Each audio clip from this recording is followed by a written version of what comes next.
Hello! Nandito po ulit ako. Nabuhay ulit si Inay.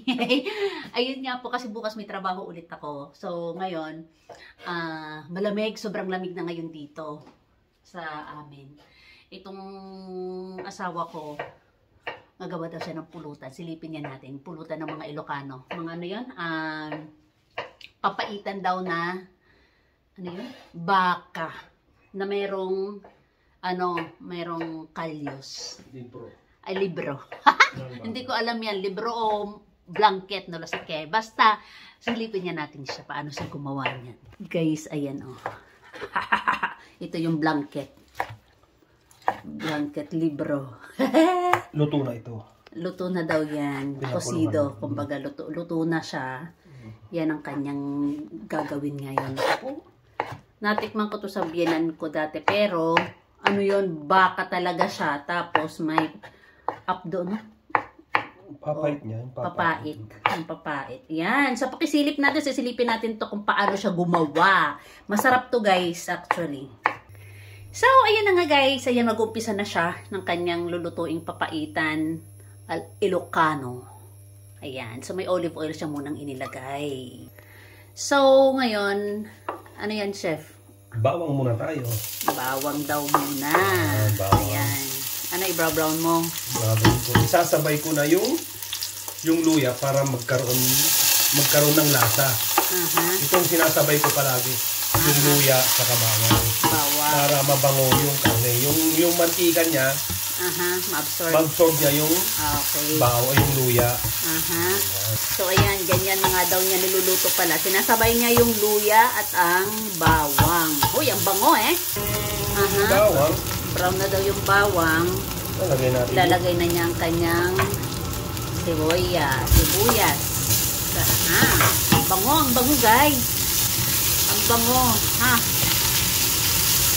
Pagtisan nyo guys ang aming ilaw, ang aming ingay dahil nakabukas ang aming kampana o range food natin ang ating exhaust. So sabi ko nga dagdagan niya ng mantika pa, ng olive oil, sabi niya hindi daw. Kasi ang kanyang karne may taba-taba siya ng konti. Para yun daw ang makapag-produce pa ng ng oil. So ano nang next?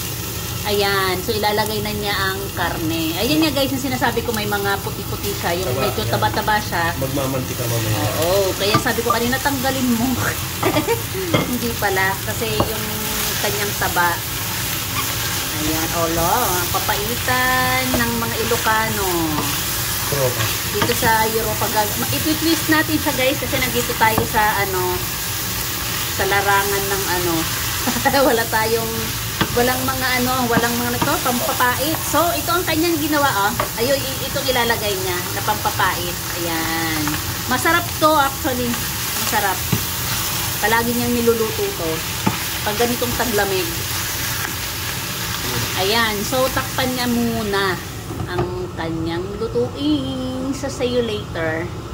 So guys, ganito kami pag Friday kasi ako 5 o'clock ako lumalabas, 5:30. Ayan, nagmamarathon kami pag Friday, nagluluto nandito o minsan dumadaan kami dun sa shop ng anak ko. So ayan na si chef. Naghuhugas ng aming mga plato. Ay, hindi plato na ito, mga Tupperwares. Habang nagpapakulo siya doon sa kanyang nilulutong papaitan. So mamaya kahit walang kanin, pero mas masarap sa kamay kanin yan. Kung yung sabaw. Sobrang init. Lamig ngayon. Sobra. So, itong aming event Friday nandito. Minsan luluto kami. Pag maaga kami nakakauwi dito sa bahay. Then, ito nga yun, makikigulo ako ngayon kay chef sa kanyang pagluluto dito sa bahay. Kasi wala pa akong content. Ngayon, busy si Inay. So, habang naghuhugas si chef, dito nga guys, ako muna ang magkikiwar-kiwar dito sa kanyang niluluto. Baka masunog yung ilalim. So, ako muna maghahalo-halo. Ang bango. Ayan na guys, ayan na. Teka lang. So, ayan na. Ayan na golden brown na siya.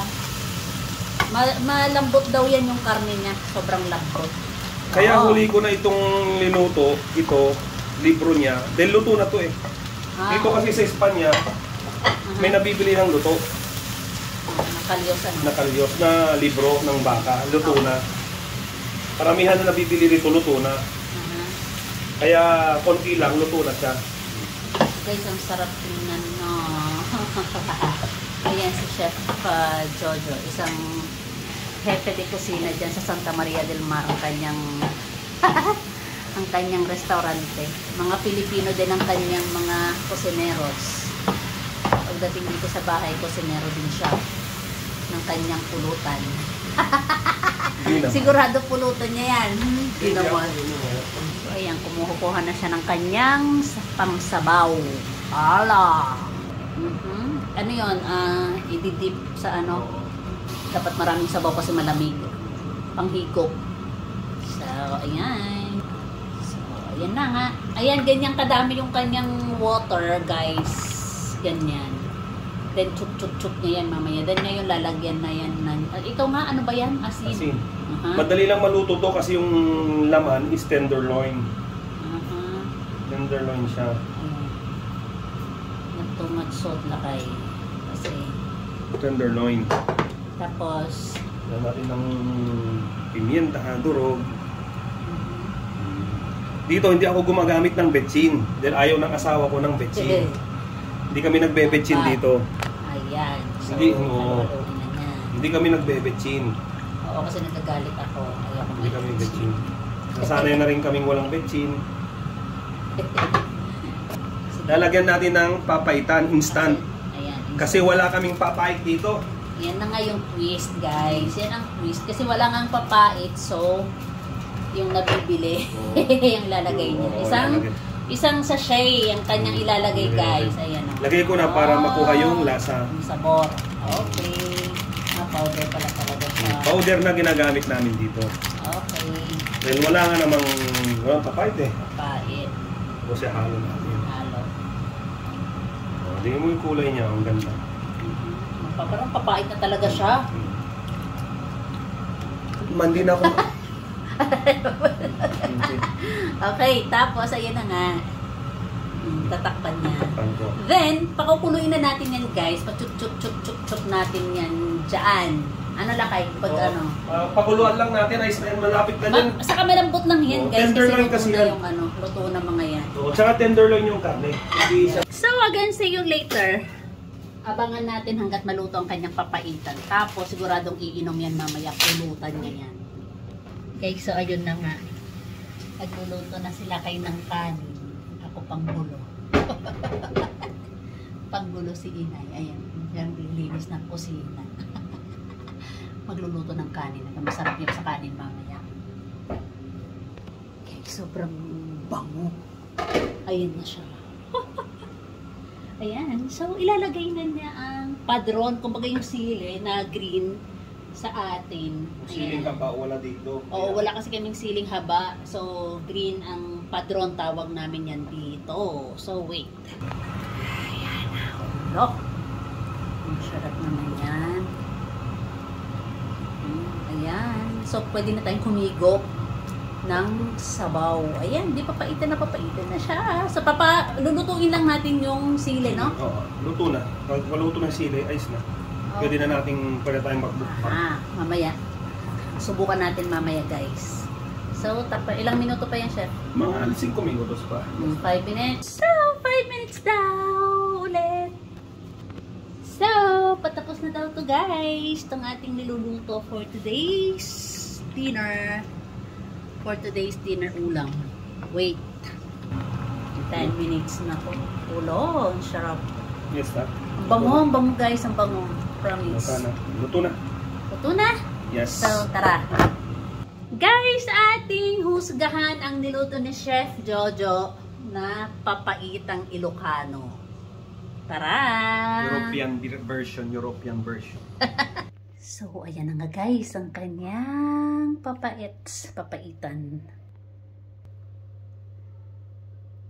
Look. Aha! Uhusgahan natin to ngayon, guys, itong kanyang papait.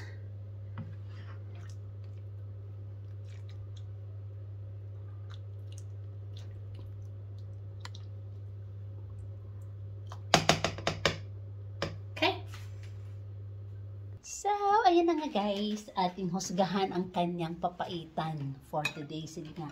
Okay, bet. Sarap to. Hap.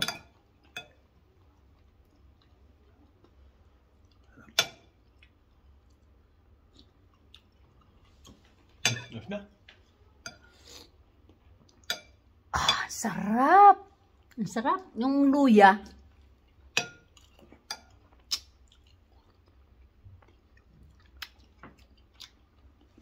Ang sarap.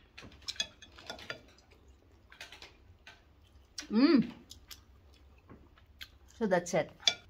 So that's it guys. Napakasarap ng luto ni Chef Jojo. Ang ating what's this?